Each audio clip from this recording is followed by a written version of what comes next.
Cause if I was only getting 400 views here, and now I talked about Anton, I got 1,000.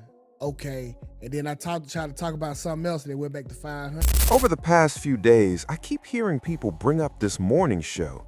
And listen to this, it keeps popping up everywhere. It's called the DPMO Morning Show. And hold up, shout out to them for real. I've caught a couple of clips floating around online. I even threw one or two of them on my timeline. And honestly, I'm rocking with it. From what I've seen, it's two brothers and a sister sitting down and breaking down whatever the topic of the day happens to be. Solid commentary. As I said before, the vibe feels grown and measured. I respect that. Everything I've seen from it so far has been pretty impressive. Now listen, one of the brothers on that show goes by the name 2K, and girl, his name just recently got brought to my attention. From what I understand, he's actually worked alongside Anton Daniels before, doing streams and collaborations like that.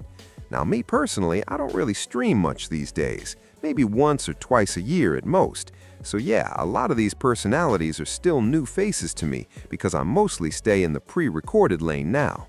But hold up, Jazz Noel is another name you'll recognize if you follow the streaming scene.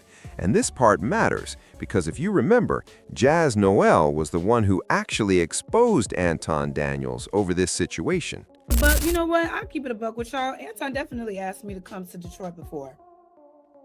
He definitely DM'd me on that one day. And mind you, this was several shows after I had been on his panel, right? And when he asked me, when you come into the D, I said, for what? What's in Detroit? And he said, you'll just have to trust me. So yeah, that's literally what she said, word for word.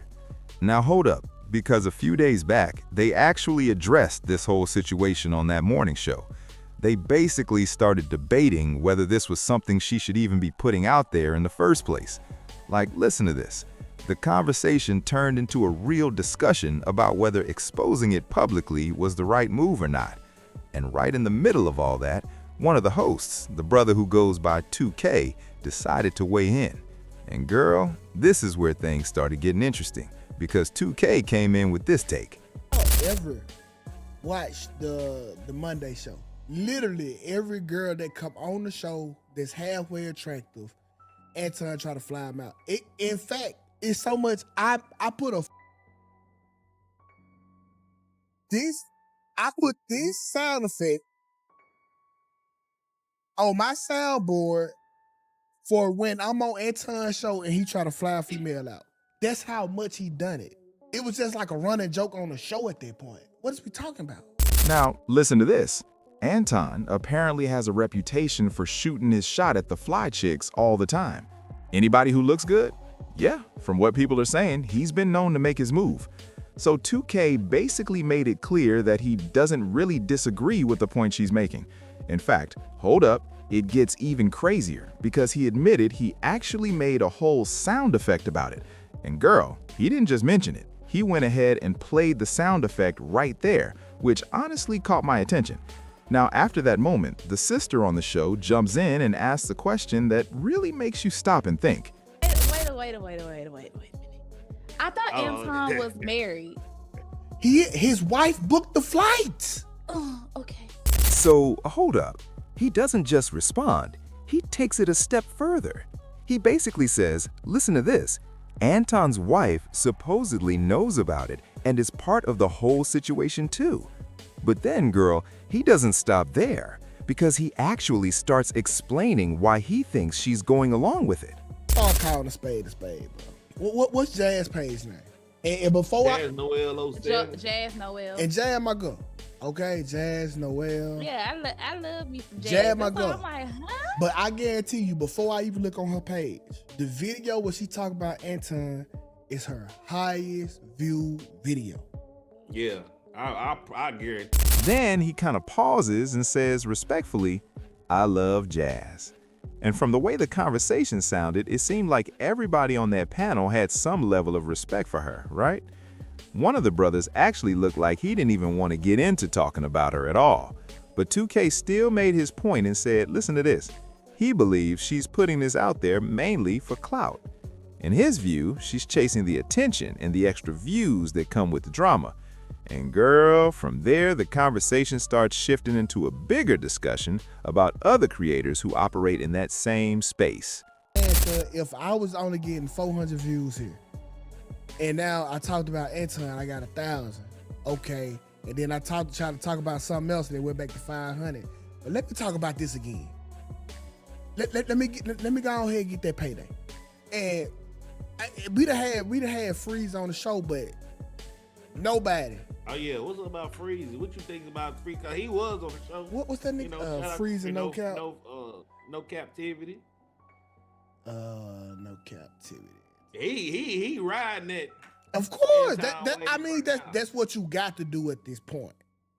You got to catch the wave, and then you just got to ride it out. Anton, 19,000. Anton, 19,000. He wasn't getting them numbers before. I'm for sure to you.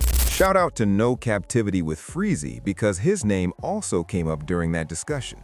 They basically grouped him into that same category, saying some of these creators are chasing clout or pushing certain narratives just to pull views. Now, listen, let me say this really clearly. Every single video uploaded to YouTube is made with the hope that somebody watches it. Every creator is aiming for views and engagement. That's literally the nature of the platform. We all try to make content that people are curious about or something that makes them stop scrolling and press play. That part isn't controversial. That's just how the game works. But hold up, the real issue here isn't about views. The real issue people keep pointing at is Anton Daniels' behavior while presenting himself as a Christian husband. That's the contradiction that keeps coming up in the conversation.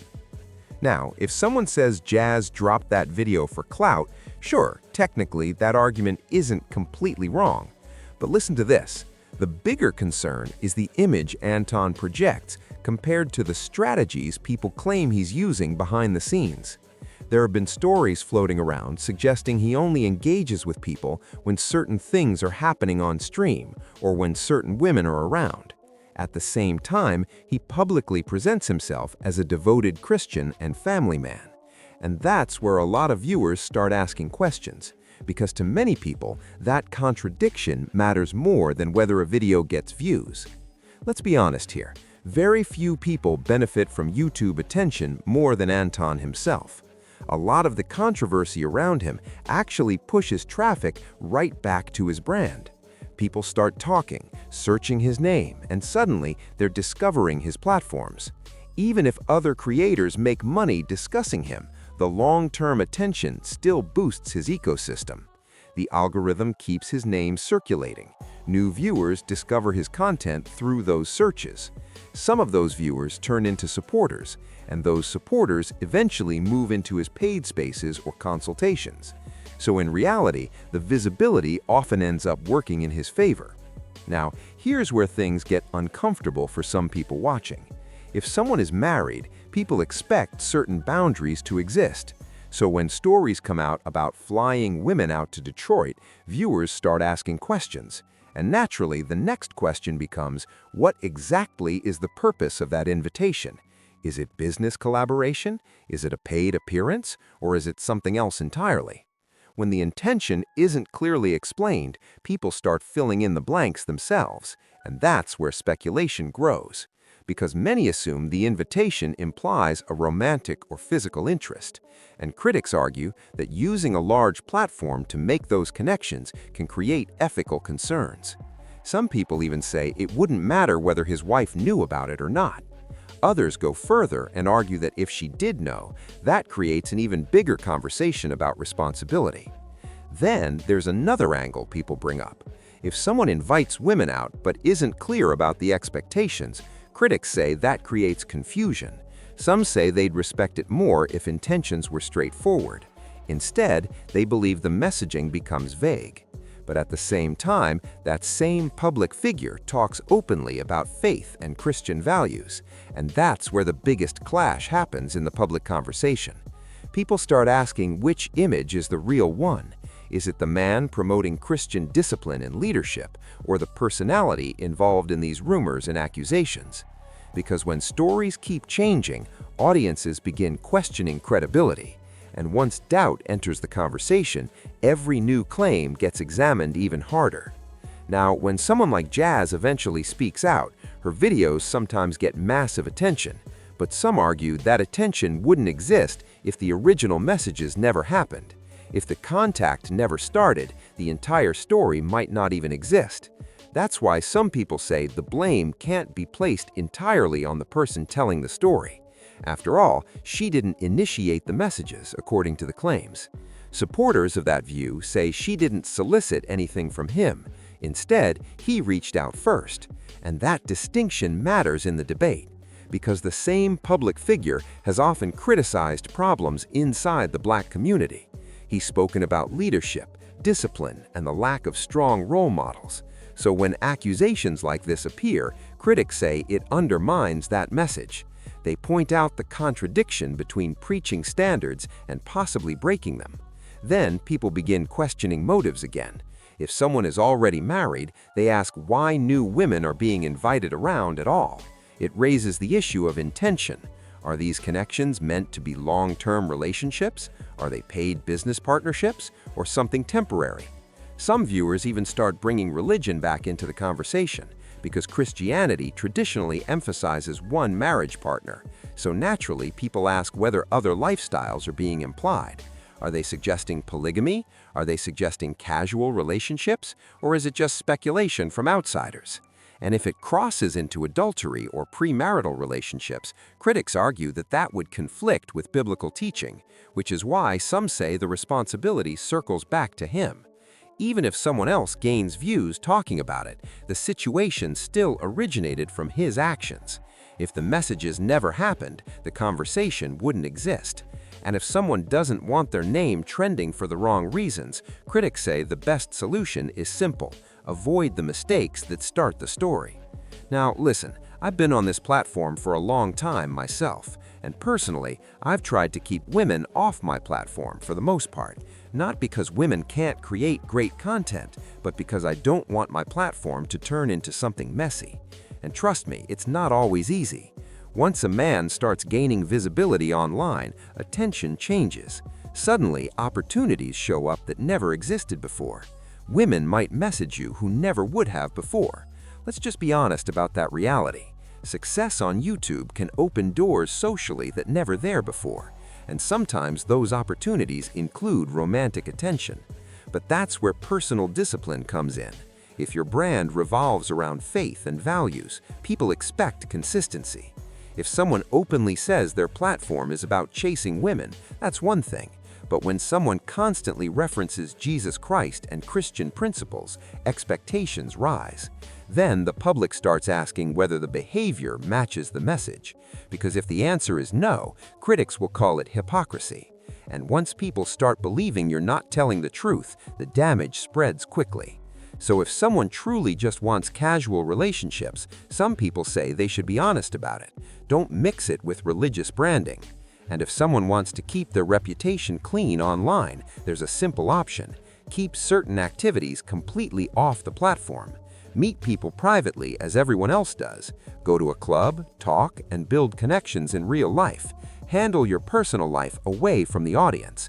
Because once those interactions start happening through your content platform, exposure becomes almost inevitable, and eventually someone will speak about it. So at that point, the question becomes simple: what do you guys think?